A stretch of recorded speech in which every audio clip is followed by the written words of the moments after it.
con las extremidades inferiores.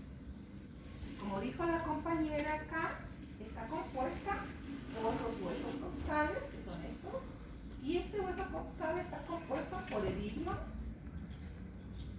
por el isquio, por acá, y por el pubis, el sacro y el cóccix. ¿Ok? O sea, son 5 huesos que componen la pelvis ósea.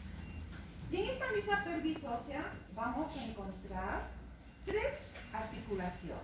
¿Y cuáles son esas 3 articulaciones?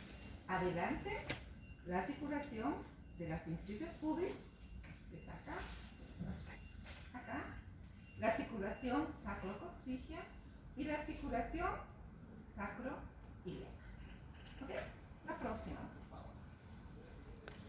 ¿Cuáles son las funciones de la pelvis ósea? Tiene una función de soporte estructural. ¿Por qué? Porque sostiene el peso del tronco y lo transfiere a los miembros inferiores. Tiene función de protección de órganos, ¿no? Resguarda estructuras vitales como la vejiga, el útero, ovario en la mujer, el recto y parte del intestino. Como otra función importante es la locomoción. Actúa como punto de unión para los músculos involucrados en la postura dinámica. Y otra de las funciones. Y por último, sirve la pelvis ósea como puntos de inserción muscular, ¿no? Como anclaje para los músculos del abdomen, del suelo pélvico y de los miembros inferiores. La próxima, por favor. ¿Y qué modificaciones se presentan en la pelvis durante el embarazo? Vamos a tener relajación de los ligamentos y aumento de la movilidad a nivel de la síntesis del pubis y las articulaciones sacroiliacas. ¿Esto por qué? Por los cambios hormonales. Va a haber mayor acción de la relaxina y la progesterona. También vamos a tener cambios en la inclinación de la pelvis y aumento de la lordosis lumbar. Y por otro lado, también va a haber impacto en el trabajo de parto en relación con la progresión de la presentación fetal durante el trabajo de parto. Acá tenemos una imagen de la pelvis ósea. Para poder estudiar desde un punto de vista obstétrico, dividimos la pelvis ósea en 2 partes, que es la pelvis mayor y la pelvis menor. La pelvis mayor se llama también pelvis falsa. Esta pelvis mayor no tiene mucha importancia en el trabajo de parto, en el mecanismo del trabajo de parto, pero sí la pelvis menor, también llamada verdadera, es la que tiene importancia durante el trabajo de parto.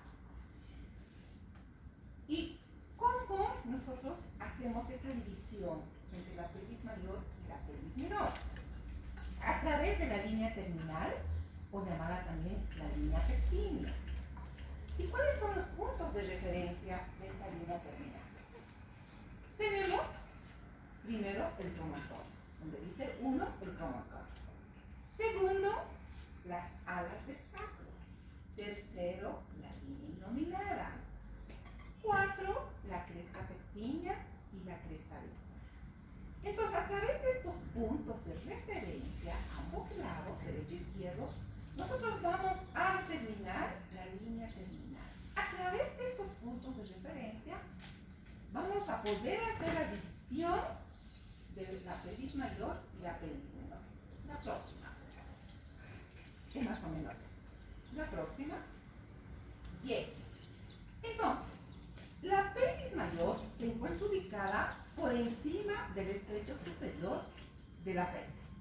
Está delimitada por detrás por las vértebras lumbares, a los lados por las fosas ilíacas, por delante la porción inferior de la pared abdominal, que es el hipogastrio, y esta pelvis mayor, la función es de soportar los órganos abdominales, como por ejemplo mantener el intestino delgado, pero no tiene un papel directo en el mecanismo del trabajo de parto.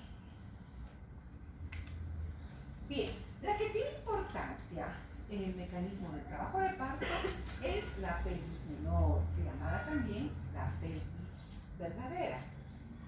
Esta pelvis menor o verdadera se encuentra por debajo del estrecho superior de la pelvis. ¿Cómo está delimitada esta pelvis menor? Está delimitada por los huesos, el ilion, el isquion, el pubis, el sacro y el coxis, que hemos visto hace en la imagen anterior. Y contiene los órganos como la vejiga, el recto y los órganos reproductivos. Esta pelvis menor forma el canal de parto. La pelvis menor. Entonces, la pelvis menor, en esta pelvis menor, vamos a dividirla en tres estrechos. ¿Ya? El estrecho superior, el estrecho medio, de color verde, y el estrecho inferior. El estrecho superior. ¿Qué es el estrecho superior? Es la entrada de la pelvis menor, ¿no? En este estrecho superior vamos a estudiar sus diámetros transversos y anteroposteriores, que esto va a determinar si la presentación fetal puede encajarse o no. Más adelante les voy a mostrar cuáles son los diámetros. Y la excavación pelviana, ese es el color verde al centro, es un espacio entre el estrecho superior y el estrecho inferior.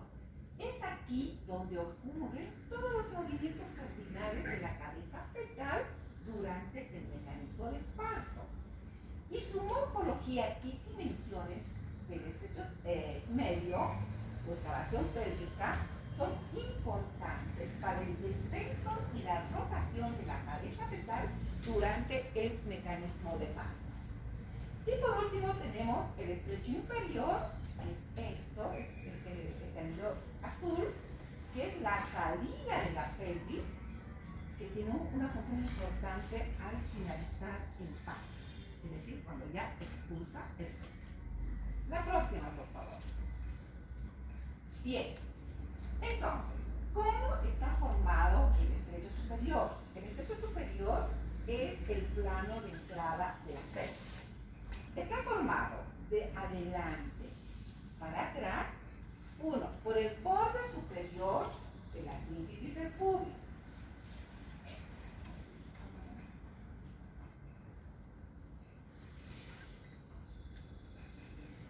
El borde superior de la sínfisis del pubis. Y luego tenemos el cuerpo del pubis.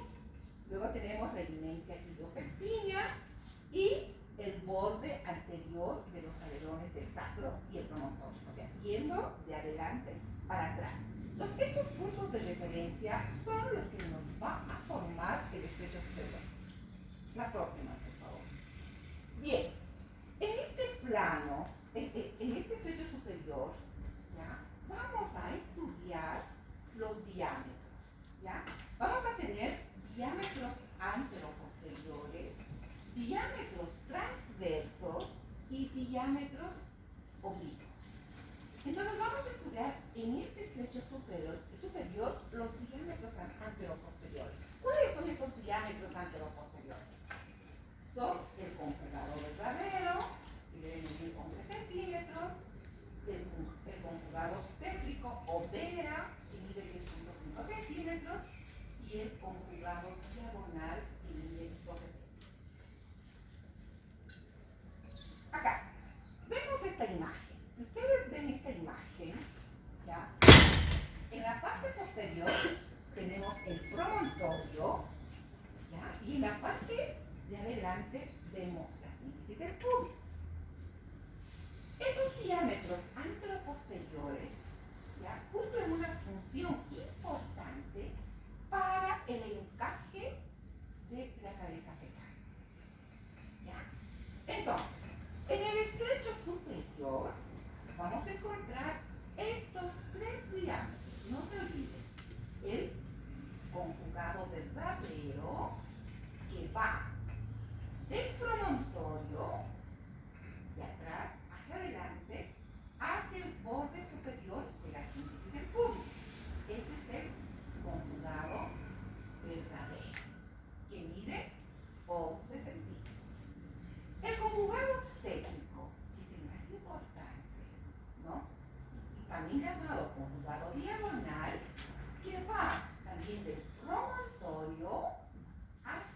la cara posterior de la sínfisis del pubis. ¿Ok? Y el conjugado diagonal es que va también del promontorio hacia el borde inferior de la sínfisis del pubis. Si ustedes ven, estos conjugados anteroposteriores, todos nacen del promontorio y terminan en las diferentes partes de la sínfisis del pubis. Entonces, nos preguntamos, nosotros como médicos, ¿cómo vamos a poder determinar estos diámetros anteroposteriores? ¿Será que vamos a poder determinar a través del tacto vaginal estos 3 diámetros?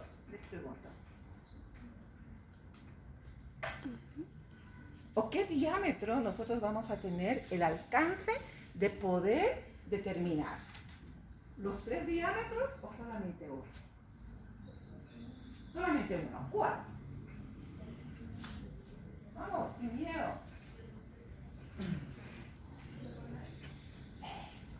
Nosotros, a través del tacto vaginal, vamos a llegar a determinar el conjugado diagonal.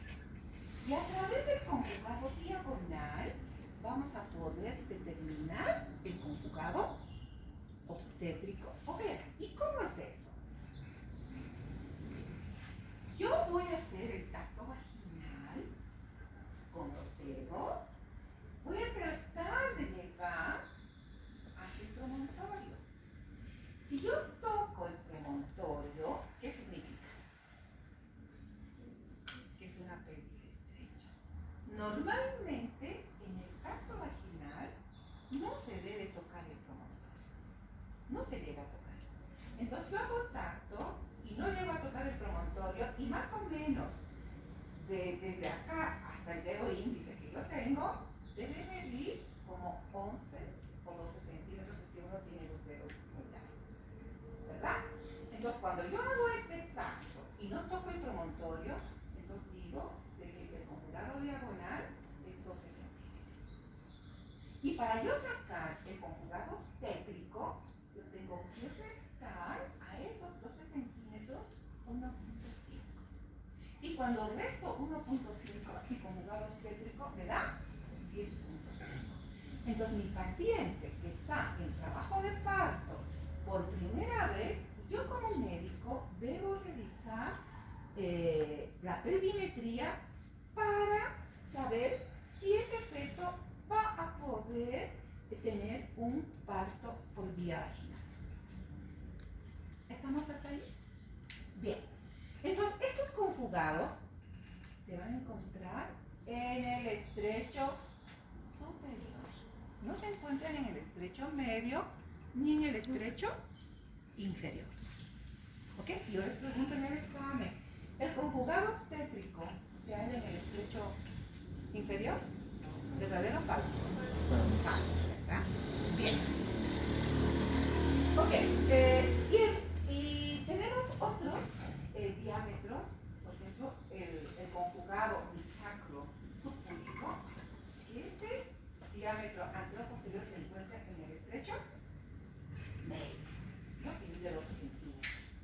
Y nosotros, el anteroposterior subsacro subpúbico, 11 centímetros, que mide y que parte todos del borde inferior de la sínfisis del pubis. Y el coxis subpúbico, que mide 9 centímetros. Entonces, esos son los diámetros anteroposteriores, tanto en el estrecho superior, en el estrecho medio y en el estrecho inferior. ¿Ok? Bien. La próxima vez tengo una fotito ahí. Muy bien. Una vez que hemos conocido los diámetros anteroposteriores, vamos a ver ahora los diámetros transversales. ¿Ok? Tenemos en el estrecho superior dos diámetros transversales, que son el diámetro transverso útil o mediano, ¿ya? Que es ese que está con una rayita bien oscura, que mide 13 centímetros, ¿no? ¿De dónde a dónde va?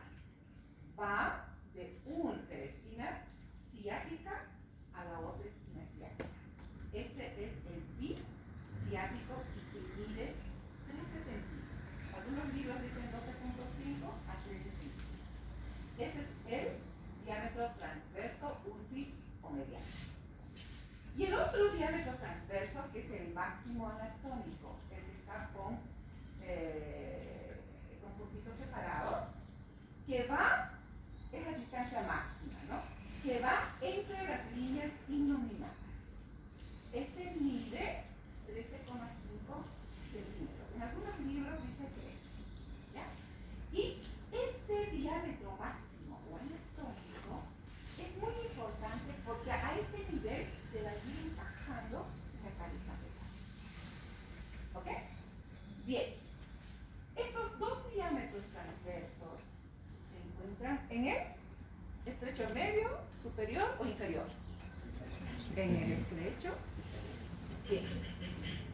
Luego tenemos los diámetros oblicuos, que son dos. El oblicuo izquierdo y el oblicuo derecho, ¿no? Que van de la articulación sacroiliaca al borde opuesto de la índice. Que también estos diámetros oblicuos son importantes para que vaya encajándose la cabeza fetal. La próxima.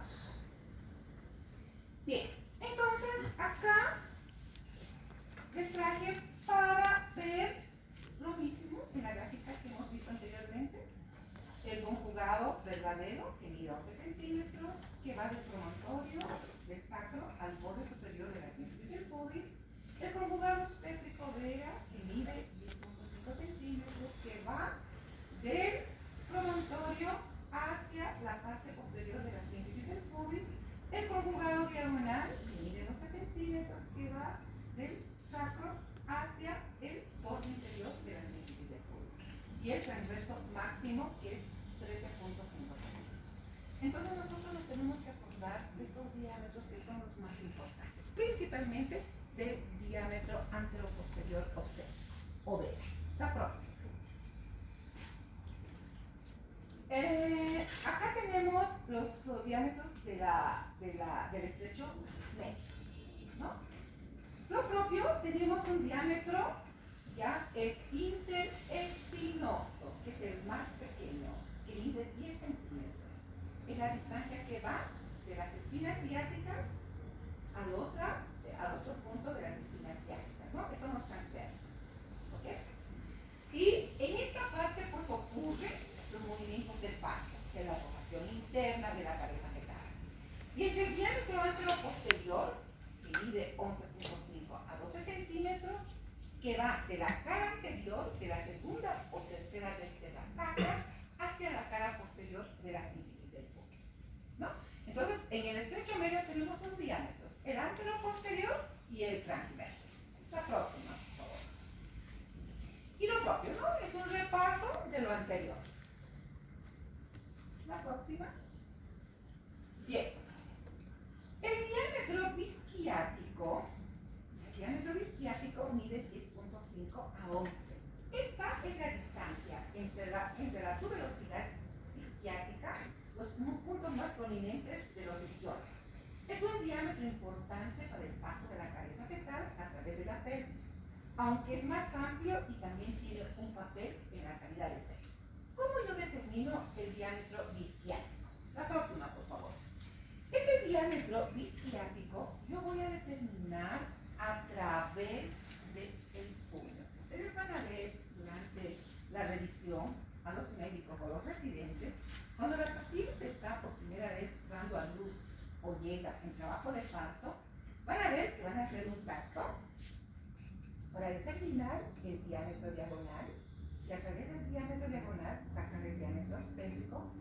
Van a hacer un recorrido de la pelvis para ver las líneas innominadas si se tocan o no, las espinas ciáticas si son prominentes o no, y al final van a ver que van a hacer un puño, y el puño van a colocar en las tuberosidades isquiáticas.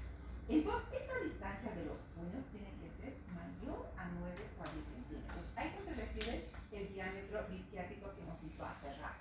¿Ya? Este diámetro, la próxima, por favor. Plano de salida, es transverso. es lo que hemos dicho anteriormente en la otra diapositiva que hemos visto, que esta me puede explicar. La próxima. Bien, entonces, hablando de los diámetros de la pelvis, haciendo un resumen, lo que nosotros tenemos que aprender para poder valorar si la pelvis ósea es ginecoide o es adecuada para dar opción a parto. Tenemos que ver qué diámetro, antero-posterior, el diámetro diagonal. A través del diámetro diagonal vamos a determinar el diámetro externo. Bien, esto lo podemos hacer. ¿Qué más? El diámetro disquiático. El diámetro disquiático debe ser mayor a 10 centímetros. Porque si es menor, indica que es una pelvis estrecha y no voy a dar opción a parto. ¿Ok? Muy bien. Ahora vamos a hablar un poco sobre los planos paralelos de Hodge. ¿Alguna vez han escuchado sobre estos planos?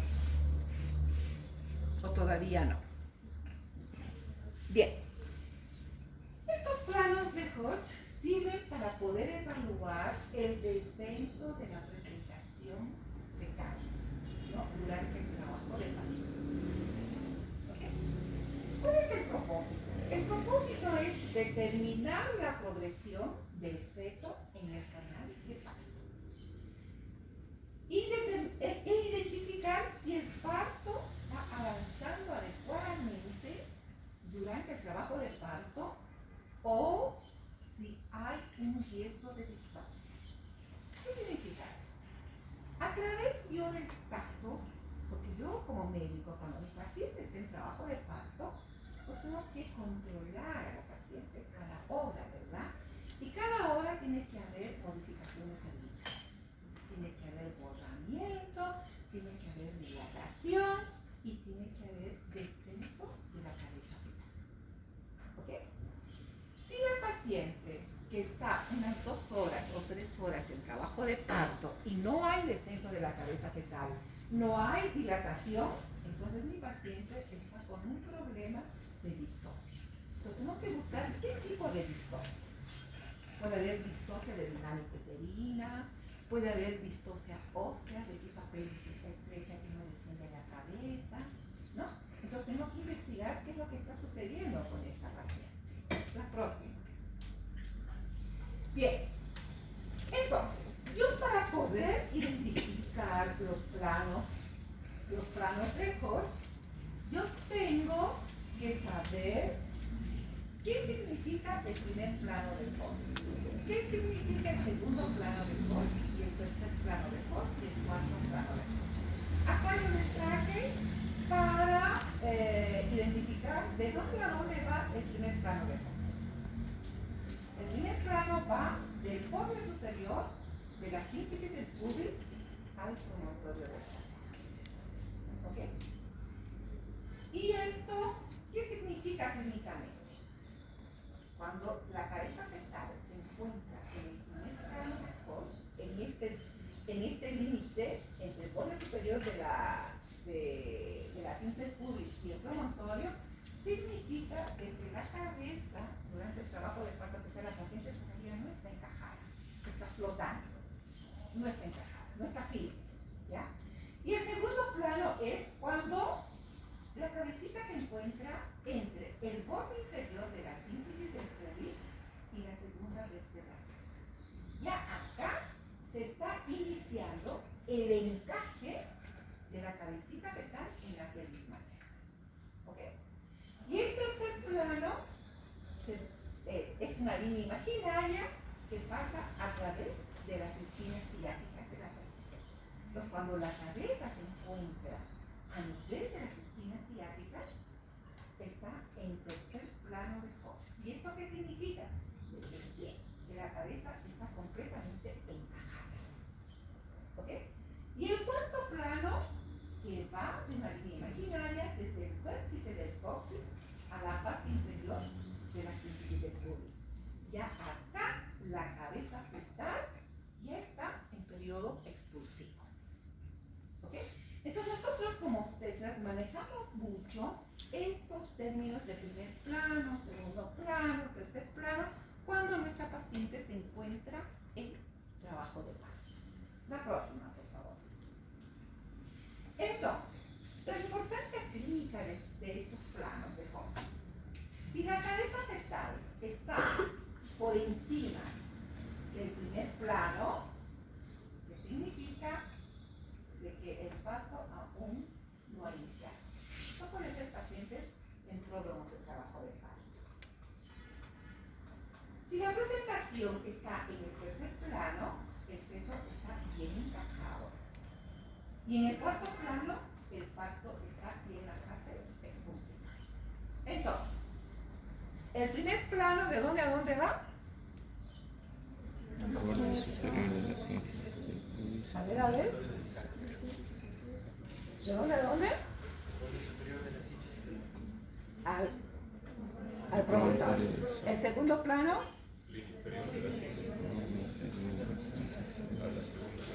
Perfecto. El tercer plano. Puede ser quimioterapia. Y el cuarto plano en el periodo expulsivo. ¿Ok? Entonces, si nosotros diagnosticamos una distocia, o sea, una alteración en el encajamiento de la cabeza fetal, ¿ya? Vamos a hablar de una desproporción cefalopélvica. ¿Qué significa eso? Yo puedo tener una paciente con una pelvis ginecoide, con una pelvis que no está estrecha, pero la cabeza fetal es grande. El feto es macroscópico y no va a atravesar esa pelvis por más ginecoide o adecuada sea. ¿Por qué? Porque la cabeza fetal es grande. Entonces a eso se llama desproporción cefalopélvica. O al contrario, puede que mi paciente sea una pelvis estrecha y yo no he diagnosticado y mi paciente está en trabajo de parto, pero tiene un feto con un peso adecuado que no es macrosómico, tiene la cabeza normal, pero no encaja a esa pelvis estrecha. Entonces también hablo de una DCP de origen fetal. ¿Ok? Hay una DCP de origen fetal por pelvis estrecha o una DCP una DCP de origen materna porque la pelvis es estrecha o una DCP de origen fetal porque el feto es grande a pesar que la pelvis es ginecoide. ¿Se entiende, verdad? Bien. Entonces, cuando yo tengo estas distocias que diagnostico durante el trabajo de parto, ¿cuál es la conducta a seguir? Una cesárea. No tengo por qué perder el tiempo, no tengo por qué arriesgar al feto y también a la madre. Entonces tengo que indicar una cesárea. ¿Ok? La próxima, por favor. Bien. Nosotros tenemos que hacer y tenemos que conocer en qué consiste la pelvimetría. ¿Ya? Hay que hacer pelvimetría a todas las pacientes que están en trabajo de parto por primera vez. ¿Ok? Tenemos que medir los diámetros de la pelvis. Entonces, la literatura indica que hay dos tipos de pelvimetría. Pelvimetría externa o pelvimetría interna. Actualmente usan la directa y la indirecta, ¿no? Bien, entonces hay 5 tipos. La pelvimetría combinada se dice cuando se mide los diámetros internos y externos de la pelvis.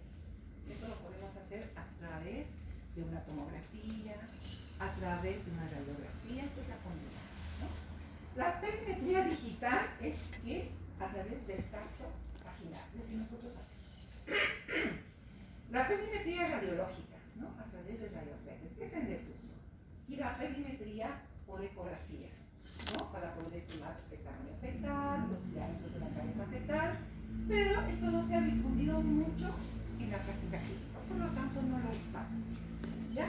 Y la pelvimetría instrumental, esa es la pelvimetría externa, que se hace usando el pelvímetro, que tampoco no lo hacemos, pero antes lo hacía, ¿no? La próxima.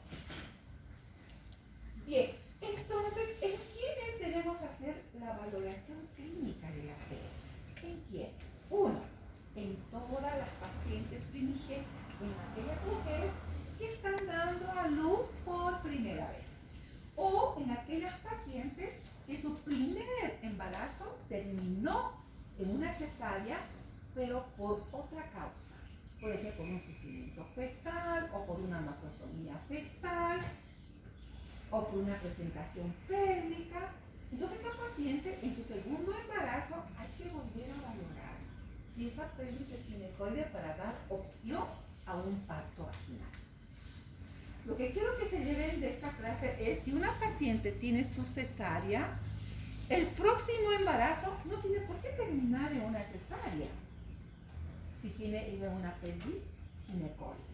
Pero si esa paciente, su primera cesárea fue por una pelvis estrecha, la segunda va a ser parto vaginal o cesárea. Cesárea, porque tiene una pelvis estrecha, ¿verdad? Bien, y nosotros tenemos que hacer la perimetría a las 37 semanas. Si nosotros como médicos generales estamos haciendo un control prenatal a nuestras pacientes y llega a las 37 semanas, ya nosotros tenemos que hacer el tacto para identificar si esta paciente está con una pelvis estrecha o con una pelvis ginecoide. ¿Ok? Y siempre se debe hacer la perimetría con vejiga vacía y en posición obstétrica. La próxima, por favor. Bien, eso ya lo hemos repetido, ¿no? La perimetría interna se mide mediante el conjugado diagonal. Distancia entre el promontorio, el sacro y la cara inferior de la cintura del pubis, que mide 12 centímetros, ¿verdad? Y su valor nos ayuda a calcular el conjugado diagonal, ¿no? Restando 1.5 se llega al conjugado obstétrico de 10.5. Esto ya lo hemos repetido varias veces, ¿no? Indica si hay riesgo o no, eso también de la desproporción cefalóptica. Bien, eso también lo hemos dicho ya, si uno logra tocar el promontorio a través del tacto vaginal, esto indica de manera indirecta que el estrecho retrocúbico es angosto. Y esto significa que la paciente debe tener su parto por cesárea. La próxima. Bien. ¿Qué puntos nosotros debemos tomar en cuenta cuando hacemos la perimetría? 1. El conjugado diagonal. Eso no se olvide. 2. El grado de la concavidad del sangre. 3. El grado de movilidad del tórax. 4. El tamaño y la altura de la escotadura de los ligamentos acuilares. 5. El tamaño de las espinas ciáticas, si son prominentes o planas. 6. El estado de las paredes pélvicas. 7. Características de la cara posterior de la cintura. 8. El ángulo subpúbico. Vean ustedes cómo se mide el ángulo subpúbico. En una pelvis ginecoide, el ángulo subpúbico tiene que ser mayor a 90.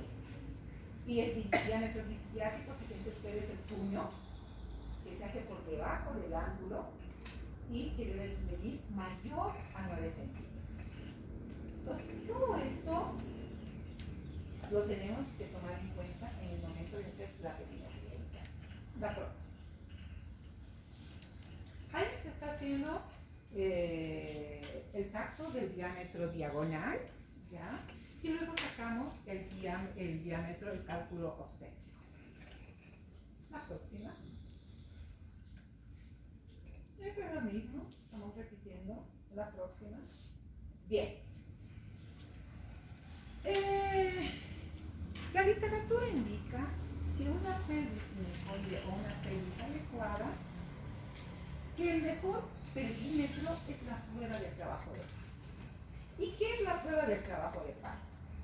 La prueba del trabajo de parto consiste en observar el encajamiento y el descenso de la presentación del feto, de la cabeza fetal, ¿ya?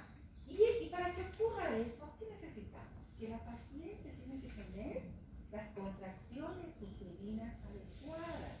¿Y cuáles son esas contracciones uterinas adecuadas? Que la paciente tiene que tener 3 contracciones en 10 minutos con una duración de 40 a 60 segundos durante 2 a 3 horas. Durante 2 a 3 horas. Entonces tengo que poner a mi paciente, si está por primera vez dando a luz, a una prueba de trabajo de parto. Durante 2 horas o 3 horas tenemos que ver si esa cabeza va descendiendo y se va dilatando el útero. ¿Ya? Y si pasa esto y ha mejorado, pues es la mejor perimetría, la prueba de trabajo de parto. En presentación cefálica, en presentación de vértice. ¿Ok? La próxima. La clasificación de estrechez pélvica, no, esto ya no se está usando mucho. La próxima, no quiero darles mucho eso. Y el diagnóstico de la pelvis estrecha, consultamos a través del conjugado diagonal, ¿verdad? Si nosotros tenemos un conjugado obstétrico menos de 10, va a ser una pelvis estrecha. Si nosotros tocamos las espinas ciáticas, va a ser una pelvis estrecha. Si nosotros tenemos el diámetro isquiático menor a 9, va a ser una pelvis estrecha. ¿Estamos? Bien, la próxima. La perimetría externa. Bien. Esto se hacía antes. Esto les traje para que ustedes tengan un conocimiento teórico. Actualmente no se realiza, pero sí tenemos que tener el conocimiento, ¿no? Para hacer una perimetría externa se hace en la paciente de pie y se utiliza un instrumento que se llama perímetro de Martin. Y a través de este perímetro de Martin nosotros podemos determinar los diámetros anteroposteriores de Barberok o conjugado externo, que mide 20 centímetros. ¿Y de dónde a dónde va esto? De la apófisis espinosa de la quinta vértebra lumbar hacia el borde superior de la quinta del pubis. Es como un compás, ¿no? Que van a ver una imagen. Ese es el diámetro anteroposterior. El diámetro isquiático que va de las espinas ilíacas anterosuperiores a la otra espina anteroposterior que mide 25 centímetros. Y el diámetro dicrestal, lo propio, que mide 28 centímetros, que une los puntos más distantes de ambas crestas ilíacas, y el diámetro vitrocanterio, que mide 32 centímetros, que une las caras externas de ambos trocánteres. La próxima, por favor. Vean ustedes. Ahí está el perímetro de Martin, ¿no? Que se van viendo, ¿no? Externamente para ver si esa pelvis es adecuada o no para el momento del trabajo de parto. ¿Ok? Bien, la próxima. La próxima es lo mismo. Lo mismo. Bueno. Otro método para poder determinar si la pelvis es adecuada o no en forma externa son las medidas del rombo de Michaelis, ¿no? Es una estructura anatómica en la zona lumbar, en la espalda de la paciente, ¿no? Esto también es para evaluar, ¿no? El espacio pélvico. Vean ustedes, hay un rombo, ¿verdad? Hacia arriba tenemos el punto de referencia, la apófisis espinosa de la quinta lumbar, y hacia abajo tenemos el interpliegue de los glúteos, ¿no? Y a los lados tenemos las tuberosidades. Entonces nosotros vamos a determinar ya este rombo de Michaelis. Y ahí tienen las dimensiones. El vertical mide 11 centímetros, el transversal mide 10 centímetros, 10 centímetros y por los lados. Entonces nosotros, a través de la forma y el tamaño de este rombo de Michaelis, nosotros podemos determinar si es una pelvis asimétrica, es una pelvis plana o es una pelvis estrecha. Esto se usaba antiguamente, ahora no lo hacemos, yo nunca lo he hecho. Pero sí tenemos que saber teorizar. La próxima, por favor. Bien. Ahora vamos a entrar a la clasificación de los tipos de pelvis. Tenemos 4 tipos de pelvis. La pelvis cricoide, que representa el 50% y este es favorable para el parto. La androide, el 20%, acá ya no es difícil el parto. La antropoide, es un 25% y plastipedoide, 5%. La próxima, por favor. Entonces nosotros tenemos que saber las características de la pelvis ginecoide, androide, antropoide y placenteroide. ¿Cuáles son las características de una pelvis ginecoide? La forma, si ustedes ven esta imagen, tenemos una forma redondeada y alta, ¿verdad? El diámetro transverso es mayor que el anteroposterior. La entrada pélvica es ovalada o circular. Las paredes laterales son rectas, permitiendo un buen descenso fetal. Las espinas isquiáticas son poco prominentes, lo que facilita el paso del feto. Aló, Andrea, estoy en clases. ¿Qué es, hijita? Vean estas características. El ángulo subcúbito es más de 90, lo que favorece el paso. Estos son los puntos característicos de la pelvis ginecoide. La próxima, por favor. La pelvis androide. Vean ustedes la diferencia, ¿no? Tiene la forma triangular y es en forma de corazón. ¿Esta pelvis corresponde al varón o a la mujer? Al varón, ¿verdad? El diámetro anteroposterior es mayor que el transverso. La entrada pélvica es estrecha y de forma triangular. Paredes laterales son convergentes, lo que reduce el espacio para el descenso fetal. Por eso que no es apto para un parto vaginal y la pelvis androide. La próxima, por favor. Y aquí tenemos la pelvis antropoide. También con las características en forma, en el diámetro anteroposterior, la entrada pélvica, las paredes laterales, el sacro y el ángulo subcúbito. Vean ustedes que los diferentes tipos de pelvis tienen características en estos 4 puntos. La próxima. Esta es una pelvis placoteloide, en forma de plato, ¿no? Plato. La forma del estrecho superior es redondeada y amplia. El diámetro transverso va a ser mayor que el diámetro anteroposterior. La entrada pélvica va a ser ovalada o circular. Las paredes laterales son rectas. Las eminencias isquiáticas van a ser poco prominentes. El sacro corto y ancho. Y el ángulo subcúbito va a ser amplio. Vean ustedes que todos los tipos de la pelvis tienen características en los mismos puntos de referencia. La próxima. Aquí la diferencia entre la pelvis femenina y masculina. ¿Cuáles son los puntos de diferencia? El ángulo subcúbico en la pelvis ginecoide va a ser menor a 90 y en el masculino, el androide, el antropoide va a ser menor a 90 grados centígrados. La forma del estrecho superior en la femenina es ovalada, en cambio en el otro es en forma de corazón o triangular. La cavidad pelviana en la ginecoide es amplia y corta, en cambio en la otra es estrecha y profunda. Bien, evaluación rápida. ¿Cuál es el diámetro obstétrico más importante? El conjugado obstétrico, llamado también B. ¿Qué tipo de pelvis es más frecuente en las mujeres? ¿Cuánto por ciento? 50%. ¿Cuánto mide el conjugado obstétrico si el diagonal es 12,5 centímetros? 10%.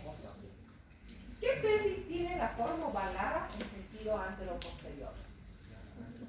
Antropoide. Oh, súper. Está bien. Muy bien. La próxima, ¿qué es todo? La bibliografía sugerida es Pérez Sánchez o Ochoa. Preguntas.